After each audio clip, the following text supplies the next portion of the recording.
Bonjour. Alors voici un autre signe que l'on trouve dans le carré de Sator. Vous avez vu qu'on peut faire la croix de l'ordre de Malte et faire la croix tout simplement grecque ou la croix de l'ordre des Templiers, c'est exactement la même chose, à part que l'on ne fait pas lever, mais on le fait tout simplement très peu courbé. La croix de l'ordre des Templiers. Dans cette croix, vous voyez apparaître ici la lettre G, comme Giovanni ou Georges, c'est comme vous préférez. Et qu'est-ce que ça veut dire cette histoire-là? Eh bien, regardez plutôt ces trois petites photos dans le bas. Ça, c'est une pierre d'autel qu'on a retrouvée dans la chapelle Saint-Trophime, toujours dans les gorges du Verdon, dans cette fameuse île des Veilleurs, que je vous ai expliqué où se trouve être cette énigme, avec les deux têtes de veilleurs aussi. Et sur celle-ci, ici, ça se voit que très très peu, eh bien, il y a la croix templière avec le G encadré, qui est un exemple unique. Il n'en existe qu'une seule, c'est celle-là. C'est cette pierre-là.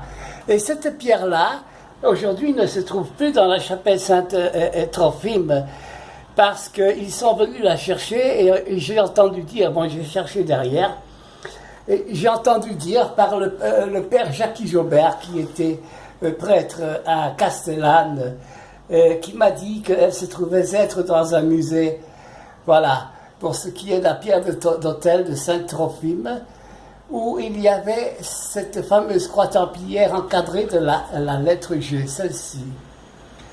Alors, regardez bien ce qui est écrit dans cette lettre-là.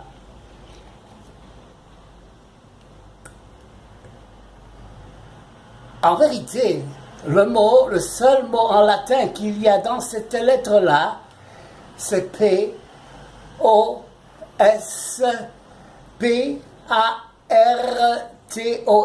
post-partor. Bien sûr qu'il ne l'est pas écrit comme ça, comme je le dis, parce que c'est caché, c'est secret. Mais post-partor, c'est du latin, et ça veut dire propriétaire futur. Donc, si vous avez bien fait attention, toujours dans les gorges du Verdon, il y avait cette fameuse pierre étrange avec le Saint Graal et les deux dates 1644 deux fois, 1824, qui nous disaient que le testament a été déposé aux archives, la parole Pono, et qu'ensuite, en traduisant une seconde fois, nous avions la date de 1322. Eh bien voilà, cette date de 1322, c'est exactement un an après la mort du grand poète Dante Alighieri.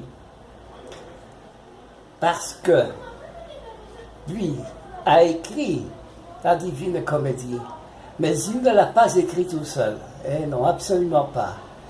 Il y a des gens qui faisaient partie de l'élite, qui l'ont aidé à écrire cette comédie, parce que la comédie n'est rien d'autre qu'un témoignage de la véritable histoire du pape Clément V et de l'ordre du Temple, et de tout ce qui a été manigancé autour.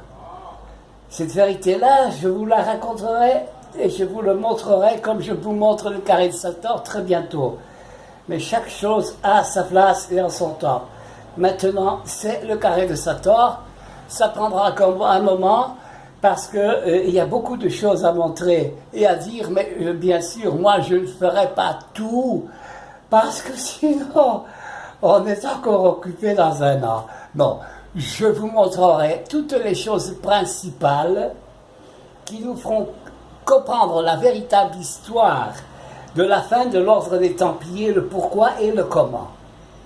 Et quand ça se sera fait, je vais vous montrer autre chose. D'ailleurs, je vais tout de suite, je regarde, refaire une autre petite vidéo qui va vous donner une explication sur ce que j'ai déjà montré dans une autre vidéo de Capestrano, où j'explique que dans Capestrano, nous avons le carré de Sator, qu'il nous reste la lettre C, que C c'est la troisième lettre, donc Père, Fils et Esprit, qu'il faut faire très attention, et que Capestrano nous emmène à Sant'Orso d'Aoste, où se trouvait être caché, et puis découvert en l'an 2007 ce fameux carré de Sator extraordinaire et qui est unique au monde. Unique au monde. Il n'y en a qu'un qui fait 3 mètres de diamètre et c'est celui-là. Je vous avais déjà dit que dans la parole Capestrano, il y avait strano, même en italien, qui veut dire étrange, quelque chose d'étrange. Et puis la parole capestro, en latin et non pas en italien, parce qu'en italien, capestro veut dire tenir quelqu'un avec une corde, mais c'est pas la même chose. En latin, capestro veut dire tenir quelqu'un en laisse. Alors maintenant, je vais préparer ça et je vais vous montrer le secret de ce que c'est et de qui est le personnage qui tient quelqu'un en laisse. Voilà, je vous laisse avec ceci pour méditer, parce que postpartor, qui veut dire propriétaire futur, a à voir avec, comme je voulais vous le dire, le testament qui a été déposé aux archives, avec les paroles écrites ici, testor, testator, tout ça, ça parle de testament. Donc si vous commencez à bien comprendre, il y a un testament qui est caché quelque part, qui est détenu par quelqu'un, qui est au pouvoir et entre les mains de quelqu'un que je connais bien. Et nous allons bientôt faire sortir l'histoire, la vérité. Mais d'abord, mon travail est de montrer et démontrer les choses. Et puis on fera la divine comédie. Et là, eh bien, on va rigoler. Allez, salut, à la prochaine.